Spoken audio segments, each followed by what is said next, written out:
आणखी एक महत्त्वाची बातमी, मुख्यमंत्री शिवतारेंची चर्चा करतील असं दीपक केसरकरांनी म्हटलंय। शिवतारेंची अजितदादांसोबत बैठक घेऊन प्रश्न मिटवतील असंही ते म्हणाले। तर कुठल्याही परिस्थितीत बारामतीची जागा निवडून येणार असल्याचा विश्वासही त्यांनी व्यक्त केलाय।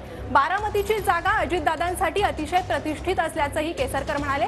तर अजितदादांप्रमाणेच आमच्या दृष्टीनेही हा विषय प्रतिष्ठेचा असल्याचं केसरकरांनी सांगितलंय।